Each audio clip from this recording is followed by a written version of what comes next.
Welcome to Just Energy Radio with your host, naturopath and medical intuitive, Dr. Rita Louise. We have learned from Einstein's theory that matter and energy are one. Physicists believe that all systems in nature have their own particular way of vibrating. From the swinging of a pendulum to the waves of the ocean to the light that brightens the sky each day, each of these oscillates at its own unique rate. The same holds true for every thought, feeling, event, or word we speak. Each has its own frequency or rate of vibration. What many of us don't realize is when we take everything in our universe down to its simplest form, it is all just energy. Join Dr. Rita Louise on a journey through time and space where past, present, and future collide. Today, what you believe may be called into question. What we want to know is, who made up the rules?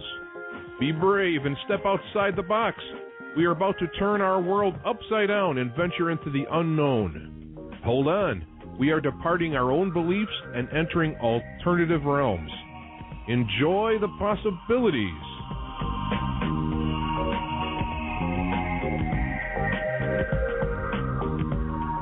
Hello and welcome to Just Energy Radio. I'm Dr. Rita Louise, and thank you all for tuning into the show today. Oh my God, I just get tired of saying this, but yet another spectacular show is on store for you today. In the first hour, we're going to be speaking with Bruce Lipton about spontaneous evolution. And in the second hour, we're going to have Colette Barron-Reed on talking about finding the magic in your life. Ooh, might be spicy. Just as a reminder, Just Energy Radio is brought to you by SoulHealer.com and also the Institute of Applied Energetics, where you can get information about becoming a medical intuitive, intuitive counselor, or energy medicine practitioner. Please do go to the Just Energy Radio website and sign up for our weekly newsletter. It'll keep you informed of our upcoming guests and our monthly newsletter that goes out. And also on the Just Energy Radio website, we have over 4 years of free archives with programming like this that you can listen to for free. And in these days, free is good. So let me tell you a little bit about Bruce and get him on the air because we have plenty to talk about. Dr. Bruce Lipton is an internationally recognized authority in bridging science and spirit. His research showed that environmental forces outside the cell control its behavior and physiology, turning genes on and off. This idea opened the door to a new and important field, the science of epigenetics. His groundbreaking research revealed that the biochemical pathways connecting the mind and body, which provide insights into the molecular basis of consciousness and the future of human evolution. So from BruceLipton.com, Bruce Lipton. Hey, Bruce, how are you today? Rita, I'm excited, and I want to thank you and the listeners for being here so I could share some what might be exciting information. Well, I think we are moving into a new day and age. There's so much changing every day that I think what we're going to talk about might be, grounding for some people to know that maybe they can have some control over what's going on and where we're going. Oh, yeah. Absolutely, Rita. This is what it's all about. And as a matter of fact, if we just summed it up in that one word, control, is very interesting because we've been programmed to believe that all the control is on the outside of us, that factors outside of us control everything, and that we just go through life like bouncing around like a pinball at some point. And what the new science from physics to biology and genetics is revealing is that we actually are creating this whole situation. And if we understood that with our consciousness and programmed ourselves with that understanding, then we would create a completely different world. And this is why people are now awakening all around the world that there's something more to the world than we've been led to believe, and that there's something different going on. And it's really exciting because we are absolutely in the midst of one of the most amazing events on this planet, and it's an evolutionary point right in front of us right now. Now, it doesn't mean necessarily that we're going to make it either. So this is why it's very exciting. We're facing a make or break situation for human civilization, and what's so exciting is that the potential is now really on our side to create something so fabulous in the next just few years that it's going to blow everybody's mind. So I get very excited by this. I'm like, okay, there's two questions that I want to ask both at the same time, but I can't. Well, let's try both of them and see if I can tie them together. Okay. One, it seems like we're returning to knowledge that we've had in the past or are rediscovering, because it seems like ancient cultures knew about science and knew about spirit, and it seems like science is just rediscovering what we already knew. Part two is this whole evolution, any connection to 2012? Okay, yes and yes. The answers are yes. Any other questions? Let's okay, well, that was a nice interview, Bruce. Okay, let's summarize the two questions. I remember the last one very clearly is this connected to 2012? And the first one, the summary statement is this is connecting old knowledge with new knowledge, right? Correct. Let's start with this.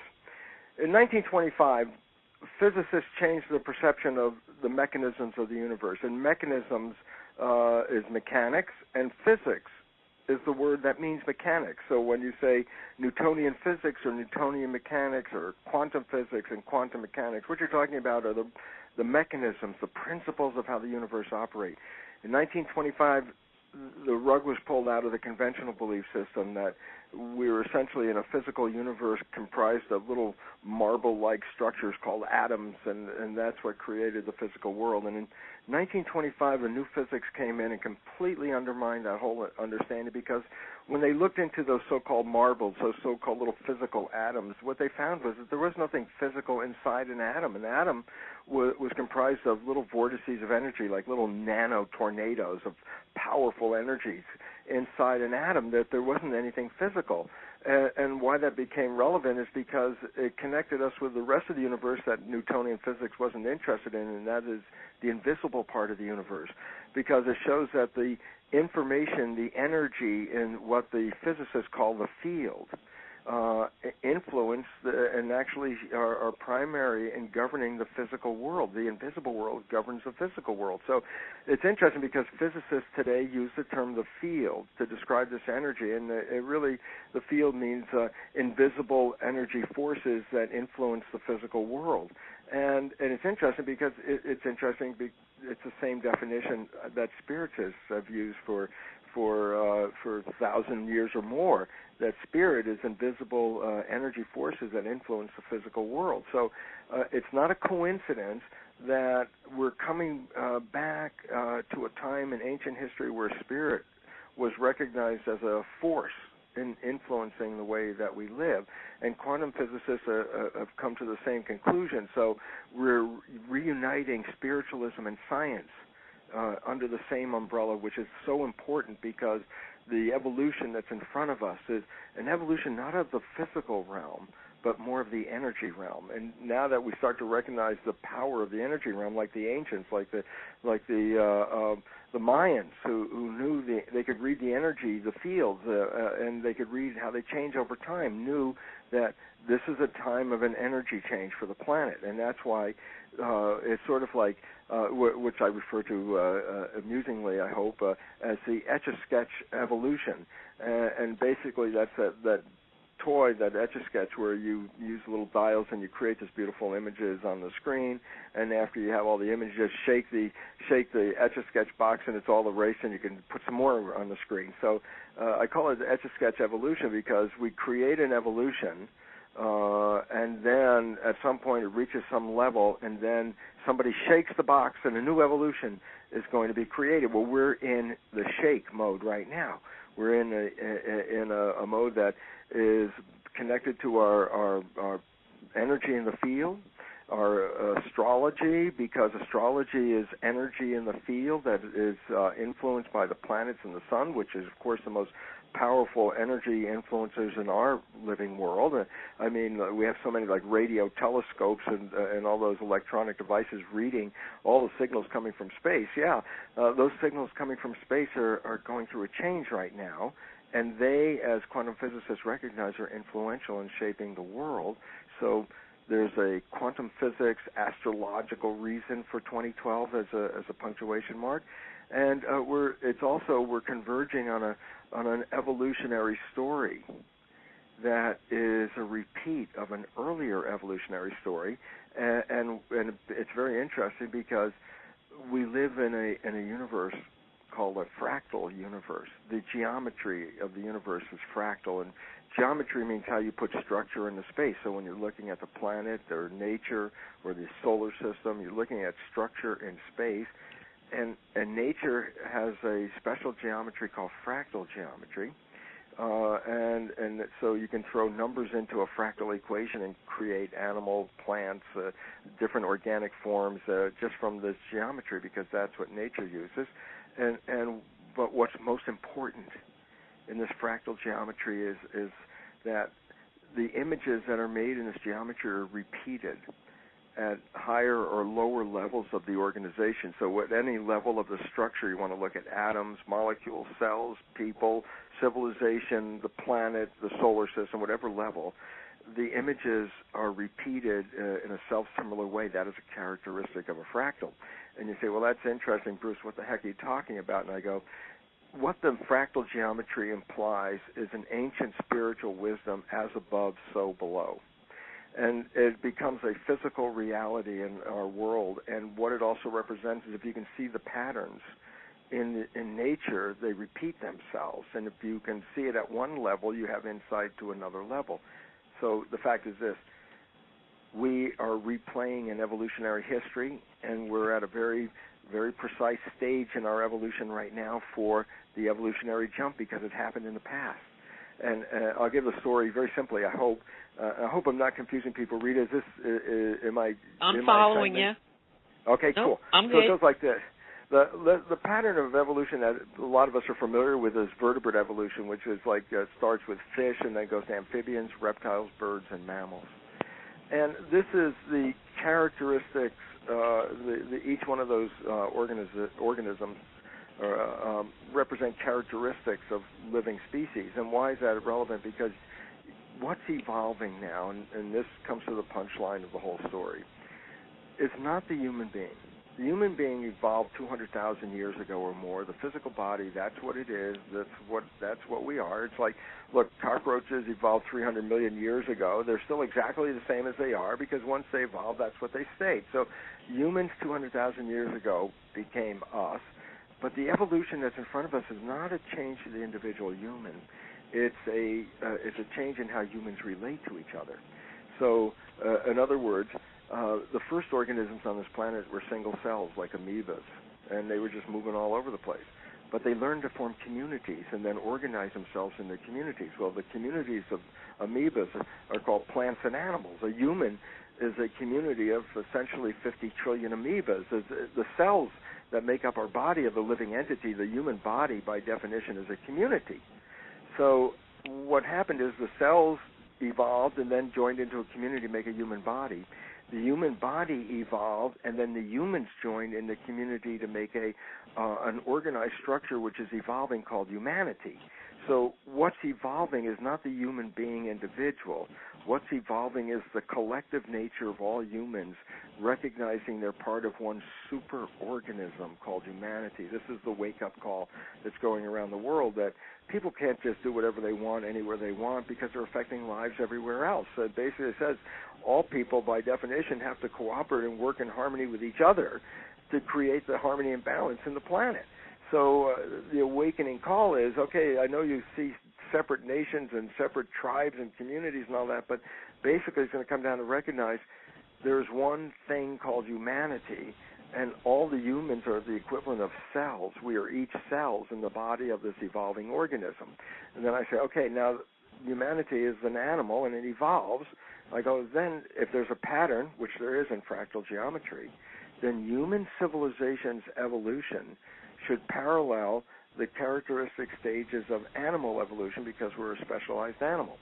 So here's the interesting part. I go back in history and say, okay, the first level of human civilizations where humans started to come together and work in a large group in a community, this was a period in history called mariculture. And this was the first cultures that they had to live by the water. There was no choice. I mean, you needed water to live and survive, and you couldn't go really just penetrate into the land if you didn't know you could get any water. So people lived at the water. Well, that's like being fish, the fish phase. We lived at the water because it was our only way would stay alive.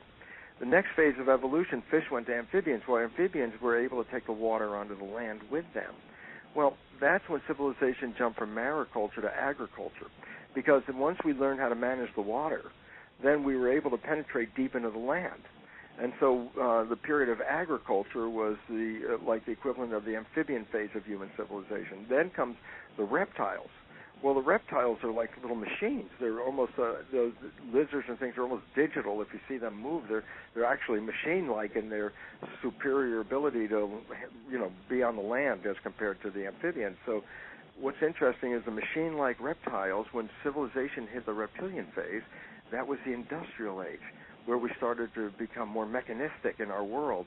And it's interesting because the reptilian industrial age started out with little shops, like little unions and guilds and things like that. Like they were the small reptiles, but they essentially grew into the monsters called dinosaurs, which are represented by the corporations. So the human and they're evil. And interesting because our industrial age, the power of our industrial age comes from the so-called blood of the dinosaurs. We're using that same energy, that reptilian energy, to power the industrial age. And so we went from mom and pop shops to big corporate entities, from little reptiles to giant dinosaurs. And the dinosaur phase gave rise to the birds. Well, the bird phase of human civilization was after the rise of the corporations. We created the airplane. And the airplane changed civilization because the world was so big and unimaginably large to people before the airplane. And after the airplane, aviation made the world shrink down to nothing. It changed the way we look at the world and how we respond to the world. And the aviation age went to its fullest evolution. This is interesting. In 1969, that's when we landed on the moon and we took a picture of the Earth. So we went from fish, which was mariculture, to amphibians, agriculture, to reptiles, which is the industrial age, to aviation, starting with the Wright brothers, land on the moon in 69, and then what did they do that changed civilization at that moment? And the answer was, this is so profoundly simple and important. They took a picture of the Earth from the moon. And when that picture got back here on the planet, the perspective it provided gave people in 1969, specifically the hippies, the concept of what? This is all we have. This blue-green, beautiful thing in the darkness of space all around it. This is all we have. We have to take care of the air, and we better take care of the water, and we better take care of the children, and starting to take care of things. That was what happened. I mean, we had Earth Day within a couple of weeks after that picture was sent back to Earth. And the whole relevance about this is that all those people were generating a new way of responding to the Earth. They were responding to the Earth as, in a sense of nurturers. They wanted to take care of the planet. And I go, isn't that interesting? The character of mammals, they're nurturers. So the fact is, in 1969, the mammalian phase of civilization was seeded. And then I go back in the story of history, because it's a fractal image, and I go, yes, there were dinosaurs and there were fuzzy little mammals here at the same time. And the dinosaurs were lording it over these little fuzzy, mammals, these new creatures at this point. And what was interesting about it was the environment was no longer sustainable to the dinosaurs. And as a result, they died out quickly. They crashed. And when they crashed, the power was given over to the meek. The meek were the mammals. These were the furry ones. And they have taken the power. And now what the issue is we're facing in this world right now is that we're facing that the industrial age, the way we've been living in that industrial age, the reptilian phase of our world, is bringing civilization to the brink of extinction. The way we've devastated the environment and plundered the riches of the planet and destroyed the garden, and all of this in our industrial phase of human civilization has brought us to the brink of what science recognizes as the sixth mass extinction of life on this planet. That right now we're facing a mass extinction. There are 5 previous mass extinctions essentially wiped out life, and from the bits and pieces left over, it started all over again. Those mass extinctions are attributed to things like comets and asteroids hitting the Earth and destroying the environment. So those are the earlier 5 mass extinctions. The 6th mass extinction we're in right now, and this is recognized by science now to be, we're deep into the extinction. It's not flirting with extinction. We're already processing extinction right now, is brought about by human behavior. So basically it says that when civilization hit this industrial reptilian phase, we plundered the planet, upset the balance of nature, creating global climate change, right, we're experiencing right now, and it's shaking the planet. And the significance is this, that survival is based on, and I love it because Albert Einstein said this, he said, you cannot solve the crisis with the same thinking that created the problems. And basically what it says is this, is that all the thinking that got us to this phase, which is more of the reptilian thinking of machine age industrial humans, this thinking has to stop, because this is what's caused the problem. And then when you look around and you see the institutions are shaking all over the place. Academia is falling apart. Government is teeter-tottering on the edge. The economy is just about to fall over flat. All the different characteristics, science is in a major upheaval of belief systems. The whole world is in this flux moment. And the reason is all of this flux, the 2012 stuff, all of the concept of the mass extinction that we're facing says, in order for us to survive, we have to think different. And this new thinking is what is the foundation of evolution, because crisis precipitates evolution. It says, we're facing the wall. You can't do what you've done. You got to do something new and better. And this is what your future is based on. So we are facing that at this very moment right now, right at this minute. And major upheavals are immediately in our future. It's just going to be amazing. And while I'm saying that, and you hear, well, this guy sounds excited that this whole thing's falling apart. The fact is, I am excited why it's falling apart, because if it doesn't fall apart, I already know from the scientific foundation that extinction is not that far off. I mean, they're talking about, listen to this, and within 30 years, the fish will be out of the ocean. It's like the whole concept of Mother Earth with no fish in the ocean is like mind-boggling science fiction, and yet it's 30 years away from us. So basically it says we are closing in very rapidly on a moment of choice where we have to do something, and we have to change. And this is why all of these events are coming up at the same moment, why people are awakening around the world to new thinking, while people are losing the structure that they're in, is because the structure is in a state of change. If I would summarize it before I give you a chance finally to say something, Rita, summarize it, I would say something like this.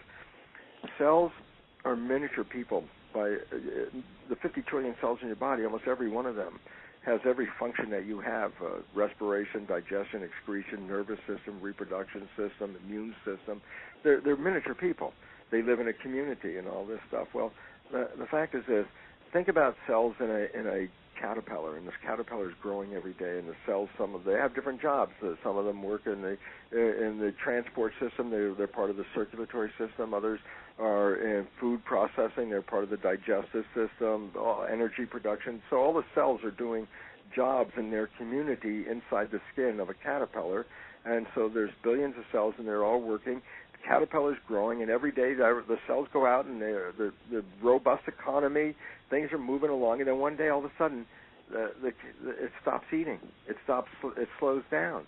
and all of a sudden the cells inside start to realize, well, there's no more work really going on in here. That all this digestive system, this crew of billions of cells in here, there's no work for them to do. And what happens inside the caterpillar, the organization falls apart. The cells are more like in a soupy situation. In other words, instead of all that high regulation of the structure of the caterpillar, it starts to fall apart. Well, in the midst of all that falling apart, many of the cells actually commit suicide, which is biologically called apoptosis. And so there's this disruption, and a lot of cells are dying out, and the structure's falling apart. And in the midst of all of that, there are specialized cells which are genetically the same as all the other cells, but they're called imaginal cells. I love the name, imaginal cells. The imaginal cells, genetically the same, respond to the world in a different way. And what they do is they lay the foundation for a new structure.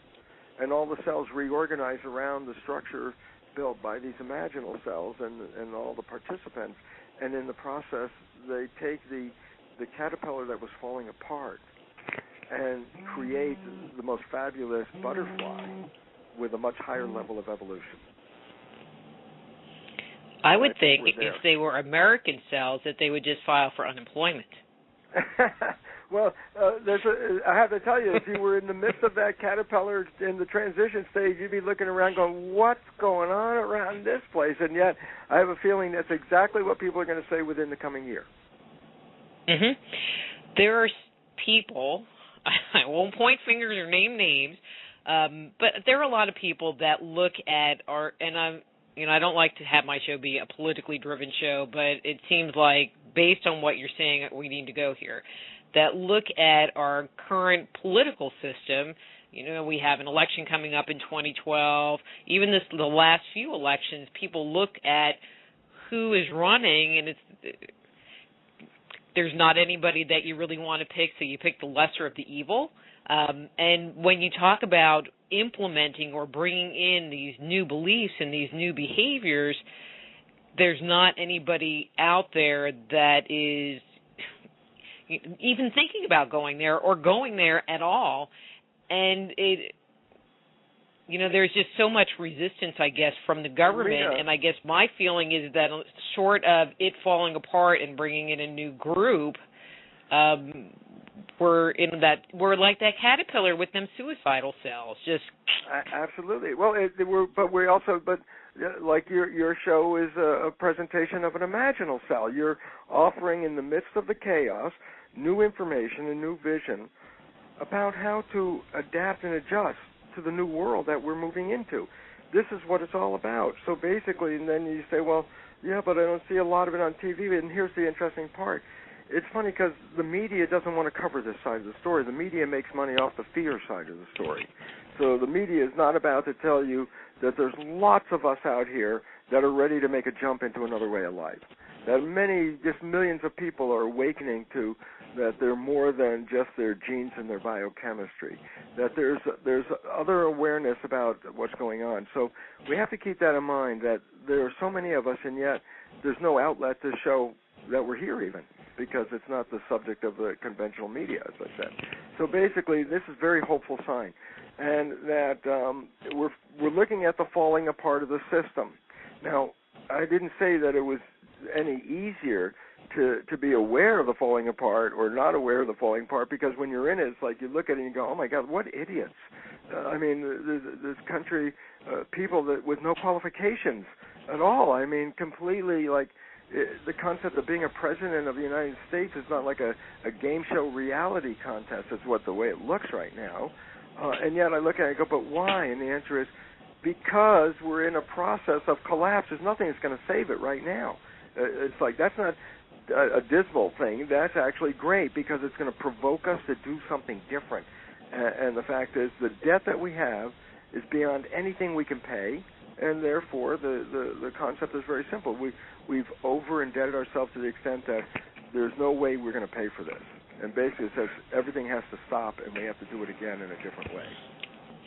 Well, and it's not just us. Greece is having issues. Spain is having issues. Yes. It's a global, I'm going to say, epidemic of what's going on. It seems like it's just going to take one thing, and this giant domino effect is going to impact the entire world, not just one country. Yes, that's why it's an evolutionary jump. It's not one little region getting smarter than another little region. Those days are over.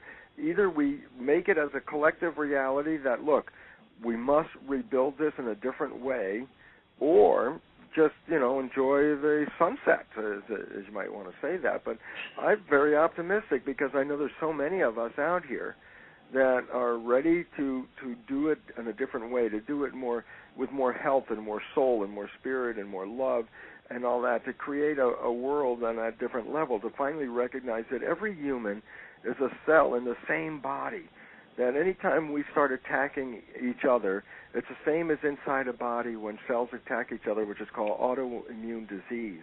And so it's interesting because, autoimmune disease is one of the biggest health problems facing humans today.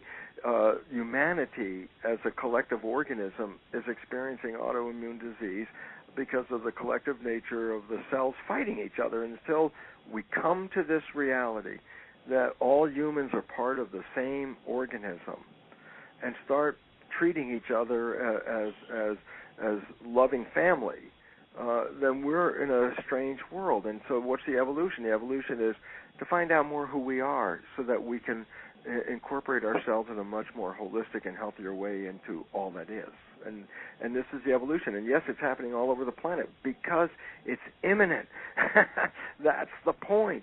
It's not 100 years from now. It's not 10 years from now. It's probably sure as heck a lot less than 5 years from now that this planet will rock on its axis because we must change now. We're facing ends that are far worse than the situation. It's like we've got to move out of this into something different.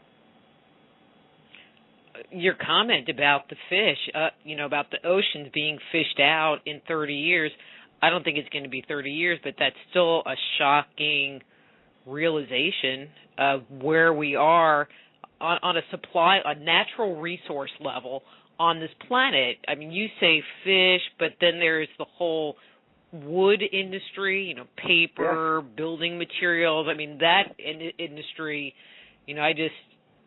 I lived in Washington State for a while, and you would drive down the road and you would see trees along the freeways, but if you looked kind of behind the trees, you would just see these areas that were stripped of trees.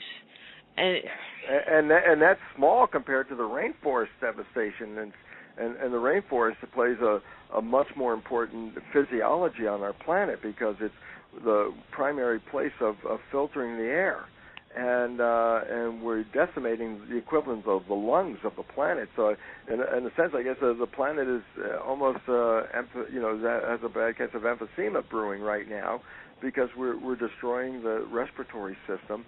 Cutting down the trees everywhere. Anywhere we cut down trees is destroying the respiratory system.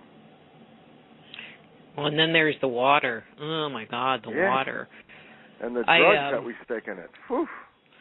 Well, there's that part. I did a presentation. I have a presentation that I do on 2012, and one of the Hopi prophecies talks about polluting the water. And so I did a little research on oil spills.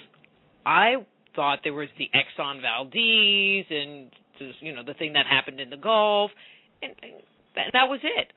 Oh my God! Like in 1973, there was, and I'm just kind of pulling a number out, like 20 oil spills in 1973 alone. Well, and they don't think that. Yeah. Go ahead. I think there's 1,000 wells leaking, over 1,000 wells leaking in the Gulf of Mexico right now. The old ones, they never capped them. They just pulled the pump out when they say, well, we can't get much more out. But now it's just leaking. And we have to have water. I mean, that's a critical item. But that's what the phase of civilization we're entering into now is, where the mammalian phase, which has been seeded, but it's not big enough, or it hasn't taken over the political view of the world. It's always still the greenies and the evolution, the environmentalists and all these people as separate things. But the fact is, this is the required movement of civilization to become that kind of level of awareness toward the planet, the environmental movement, the green movements, and all these. This is the politics that human civilization has to go into right now, because the writing, as we talked about, is already on the wall. It says that you cannot sustain the human survival by destroying the environment the way you're doing it. So the mammalian phase are nurturers, and those hippies, it's actually probably some of those original hippies and the grandchildren of those hippies, which will be most important in moving us from this current state of yuppie, from yuppie to hippie. It was funny because in '69 the hippies were seated, and that was the we generation, and then shortly the next generation was the yuppie generation, which was the me generation, and now it's time to turn that upside down again, turn that me back into a we generation, because the lessons that we acquired in that early stage must be applied now to bringing harmony and taking care of the garden that we were given in order to sustain our own survival at this point. Something that has always fascinated me, plagued me, one of them, was that the hippie movement, with you speaking about it, seems so strong, and the participants in it seem so convicted. And being on the back end of that, I was just a early teen during that whole phenomenon. I thought that by the time I got into my 20s and 30s, that we would be in that environment now, that the hippies would have taken over, and we'd all be driving Volkswagens and wearing Birkenstocks. Well, that always, is a surprise and disillusionment to me at some point, because it was like, wow, we were moving someplace really good, and then the corporate interests just stepped in and bought it all out, and so we're really living in a world based on corporate interests, not human interests, and this is where the problem comes from, and especially when humans have a morality to them and corporations have no morality to them. They're just, so they count as humans, and yet they're more powerful and they have no morality, and that's why we're facing issues today where corporations are knowingly polluting us and killing us, but the money is way too good to do anything about it. I mean, there's a wonderful articles that just came out about Roundup, that the authorities have known that it's carcinogenic and causes fetal death and all these things. They've known that for years, but it was kept from the public because the corporations were making too much money. And so it's basically, that's just the status of corporations in general. Their mission is to make money, and the cost is irrelevant to whoever has to pay the cost. As long as there's a profit for the shareholder, then the corporation's fulfilling its mission statement. And if it means damaging the environment or damaging the people, that's not relevant to the mission of that corporation. And then you look at the world and realize there's so many of us people who see a better way to live on this planet and a healthier way to live on this planet, and yet with all those numbers, it means nothing because we're not organized. When you take a bunch of people and you break them up and you break up the nature of community, you disempower people.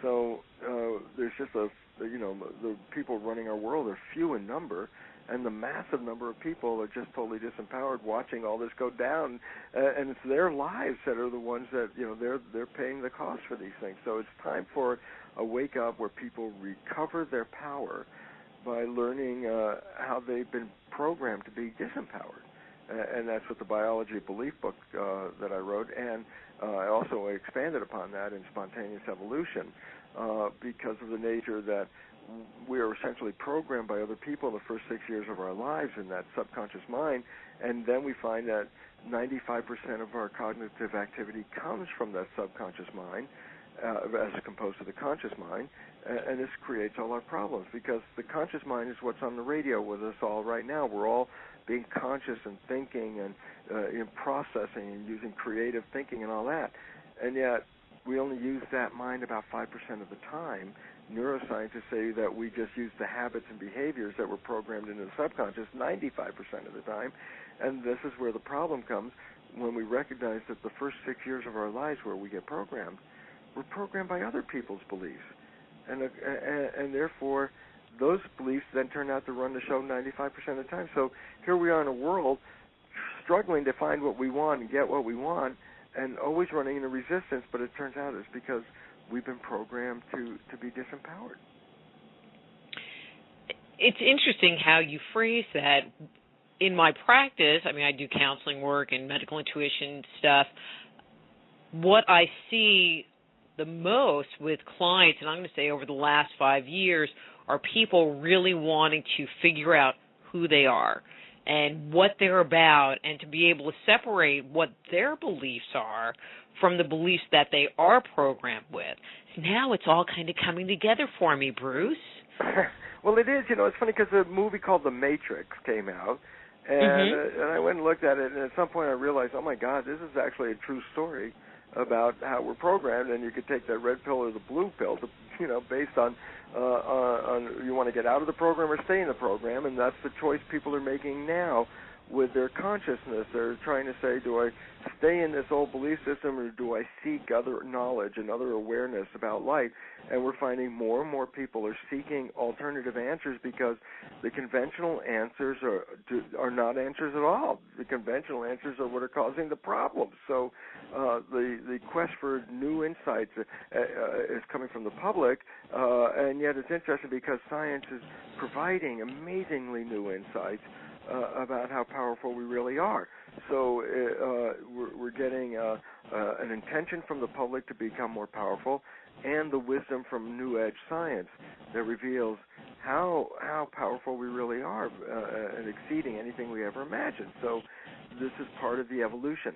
Part of the evolution, let go of the limiting programs that are just unfortunate because they're called subconscious, meaning that they're below our consciousness. And this is where all the problems come from, that the behavior that sabotages us, we're not even conscious of. It's subconscious habits. So if we rewrite those, we can get the power back for our lives. From a global social perspective, I think when people watch the news or something like that, they're starting to question more. The bantering all over, and I'm just going to use like Facebook as an example, when the whole Bin Laden thing happened and, they dumped him overboard. Yeah, ha, nudge, nudge, wink, wink. But there are so many people that are going, do I really want to believe this story and believe the potential programming that is coming out, whether it's on TV, History Channel, Discovery Channel, because sometimes the material they put out there is just as humorous. Yeah, well, look, people we live in a corporate questioning. world, Rita, and corporations pay for the shows, so you're not free to show a lot of things on TV or in public media where it's based on paying money for that time, because then you say, who's paying the money? And then you realize why a lot of the new science and a lot of the new information doesn't enter into the public, because it interferes with the corporate interests, specifically of the pharmaceutical industry, which is the evil giants that no one's really looking at, but it's really sucking the life out of the system. They're not the only one. The oil industry, that's a pretty good one, too. Well, that's petrochemicals. I guess let's put it the petrochemical corporations, because that includes the pharmaceutical industry. Yeah, those guys. Those are, they control the power and they make the drugs. These are bad people. But the sad thing is that they're made up of a community of people, and it's hard for me to believe that, there are people they're not doing it that are able to leave their morality at the door. No, they somehow or other, they're zealots for what they do, in the sense that, this project is really going, in their narrow vision at the time, it's going to so advance humanity, not knowing that this project could be totally destructive. And yet they're people doing the job are doing the job because of the propaganda that the job is really, what what's helping humanity. It's sort of like, the medical industry. I taught in the medical school for years, and the significance about that is medicine, or the education or academics of medicine, which shapes medical practice. So it's not the doctors that are directly responsible for the outcome of medical practice. It's the education system, because that's what trains the doctors. And then I can just tell you, which most people know, is most of that academic expression is influenced by the money from the pharmaceutical industry. So medicine is playing into the hands of the corporate interests of the pharmaceutical industry. That's why everybody has to take a drug. It's like, cool, but are we getting healed? And the answer is no. And then you say, why are we getting healed with all these drugs? And then the answer is because go back to the nature of what is a corporation. It's an entity designed to make a profit for the shareholders. Then I tell you, okay, I have a pharmaceutical company. I'm going to make a drug. I'm going to heal all these people. And you say, so what's the incentive for the shareholder? And the incentive is none. Why? Because the moment you give them all the drugs, they don't need them anymore. So it's like, ooh, okay, so then what do? We hook people on drugs that don't really work, and build up a whole system of this where people are taking massive numbers of drugs, and it's the drugs that are actually causing all the problems. So I'm very outspoken about this, because it's an industry that's inhumane, because humanity is built on compassion and drug companies are built on profit. And the profit of the company is, if I heal you, I make no money. And so therefore, the concept of healing people is not really part of the pharmaceutical company's plan of health care. Wow, that's it's just such a spiritual concept. Well, the biology belief, that's what really blew my mind, because, I never believed in this stuff. I didn't believe in this mind-body kind of thing, or spirit, or any of that stuff. I was conventional, doing genetic research on stem cells, and it's the cells that blew my mind, because the experimental results revealed that my beliefs, those that I was teaching the medical students, were totally incorrect in regard to how genes operate, that genes don't control us, we control the genes. And I was there teaching how we were victims of our heredity, and it turned out it was just really victims of our perceptions and our beliefs, because that's what controls our genetics.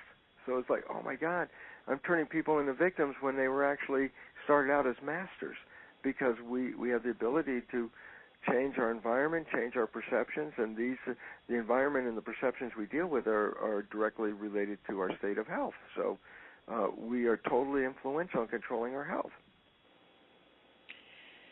So are you saying that my biology is creating my emotional responses? Your mind is creating your emotional responses, and here's how, it basically does like this. The nervous system is a perception mechanism. It perceives things. I perceive light, sound, smell, taste, touch, pain, pressure. I perceive things. But when the brain takes in a perception, it doesn't necessarily give it a value until we interpret that. We interpret the perception.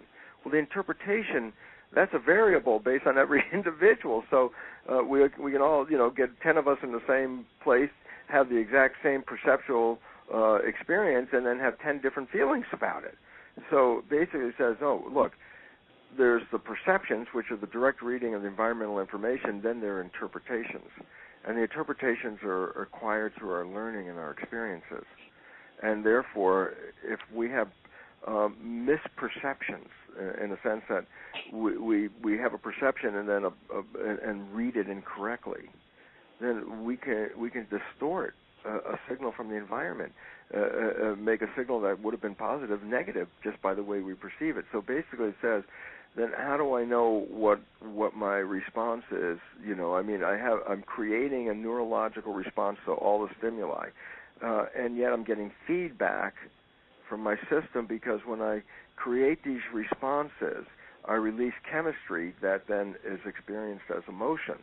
So the emotion didn't start at first. First, it was the processing that said, oh, yeah, this set of stimuli causes me to feel sad, and then sad chemicals are released into my blood. And these stimuli make me happy. Well, then the brain releases different chemicals in regard to that. So the emotions come after the neurological processing, which is the interpretation part.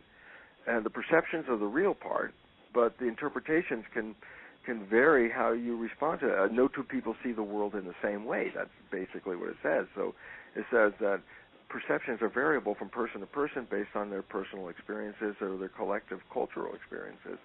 And so we buy these things, and then our body reminds us that we're in a place where these emotions should be important to us. That's why we feel them all of a sudden.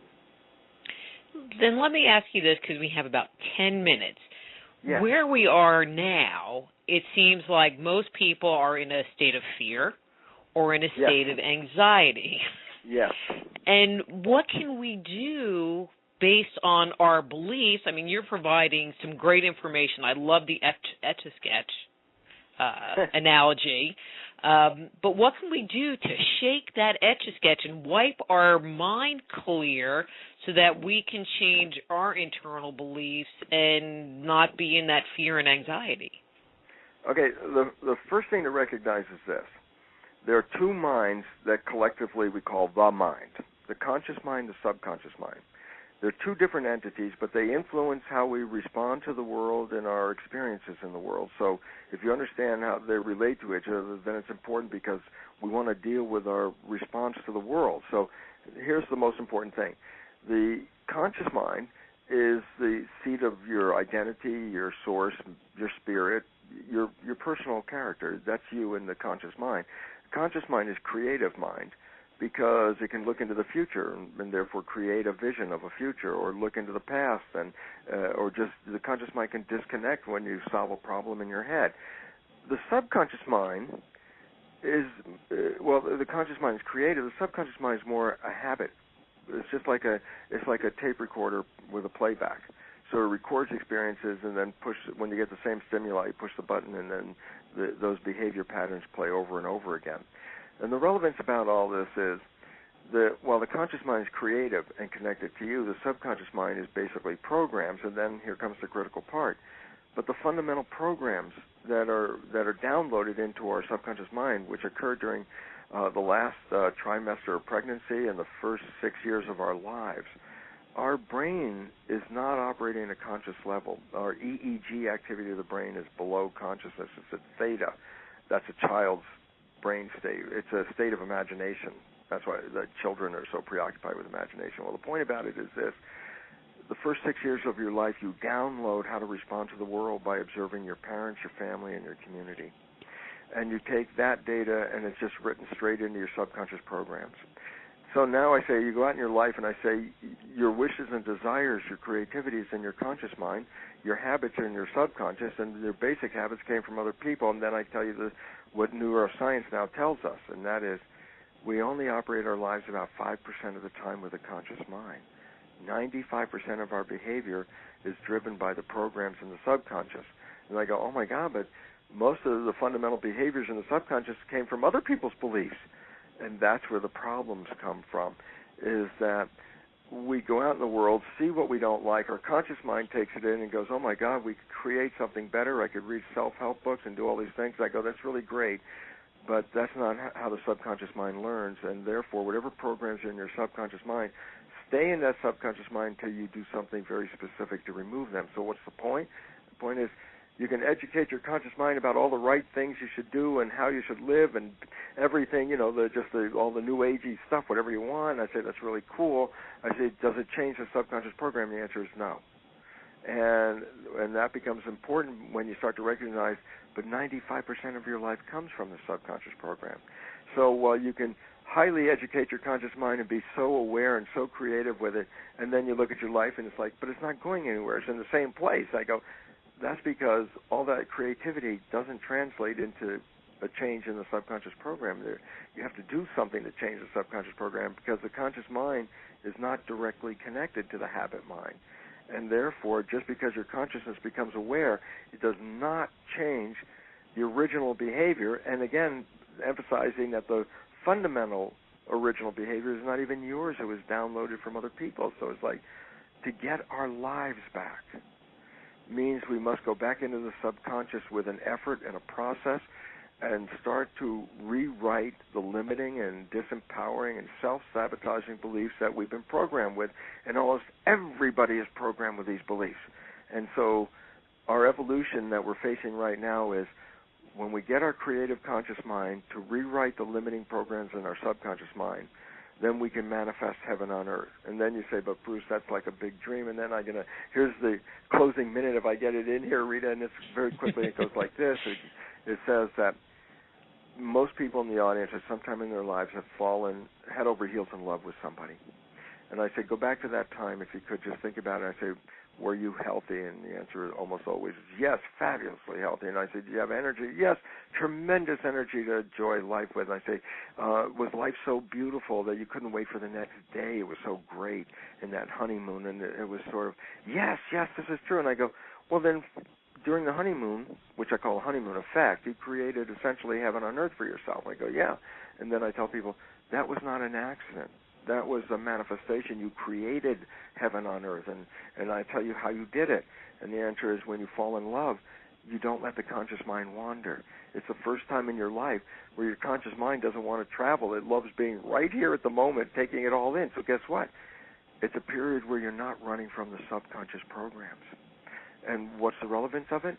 Was the most enjoyable, heaven-rewarding part of your entire life. Why? Because you were running your life with your wishes and desires. And the honeymoon ends when life starts to get busy again after that relationship starts to go on, and all of a sudden the subconscious programs come in and introduce all new behaviors that weren't there before, and that stresses the relationship, and that's where problems start to occur. And yet I say, go back just for a second, irregardless of the honeymoon going away, recognize this, you created it. If you created it, you understood how you created it, you could recreate it, you could live that every day of your life. Just imagine 6-7 billion people on this planet living a honeymoon experience every day of their life. That's a different planet. That potential is in front of us right now. It's kind of hard to I mean, there's part of me that can see it and would love to have it be there. There's another part that goes, but what about the people that like pick up the garbage? I mean, I live my dream. I think you live your dream. But there are a lot of people that don't have that opportunity or choose not to have that opportunity. Well, that's the choice thing. And the choice thing was picking up the garbage isn't a bad job if you think about it this way, is that hey, you get paid, the job is quick, you get over with. It's the time you spend outside of the job that gives you the value to your life, and it's a big time right there. And the fact is, doing a job and working in a community is a built-in part of all organisms, especially in the animal kingdom. Animals love to cooperate and work together. They do things in groups, and they compete with each other. They love the process of doing it.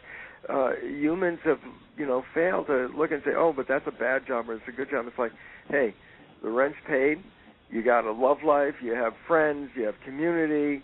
It's interesting because my whole story on spontaneous evolution reveals the nature of the cellular community that makes up the human body. And I say, not all the cells get paid equally the same. All cells get paid, but it's based on the job. Skin cells don't make nearly as much money as neurons make. And yet the reality is skin cells are very damn happy. Why? They got all the basics covered. Their life is, they got food, protection, housing, everything's cool. What does that mean? They have a life. And what have we programmed our lives on? Well, how many material things you can get. It's like, well, that's what this new evolution is all about. It's not the material things, it's the non-material, the energy stuff. That's where the reward comes from. Love is not material, love is the energy. Feeling great and excited about life is not something I can weigh or measure or put in a bottle. It's an energy, So it basically says, oh, my goodness, we've been focusing on buying all the material things and failed to recognize it was really all the joy and energy and love and beauty and all that stuff. That has more value than the mechanical thing. When people see that, the job is a secondary thing, and just contributing your job is what you do. And that's what we need to do, is to have everybody have something they can contribute, because that's part of a collective nature of a civilization. Every cell in your body is doing something. And when you're happy, think about it this way, when you're blissed out, That means 50 trillion cellular citizens are also blissed out at the very same time. And it's like, wow, that would mean a whole world could be totally blissed out. And the answer is sure it could. Good idea. That's a great idea. Yeah, and I think we're moving that way. Bruce, we have maybe one more minute left. Any final and last words for the listeners? Yes, I really would. I'd like to say, look, it does look crazy outside. It does look scary, and the intention is to scare you more. And the reason why is when you're afraid, you lose your power. You lose control of your health. Your immune system is shut down. It's inhibited. The energy systems of the body are inhibited. All these functions that keep us healthy as compared to when you're in love. See, that's the complete opposite, fear and love. When you're in love, you're exuberantly healthy because all the chemistry in your body supports this.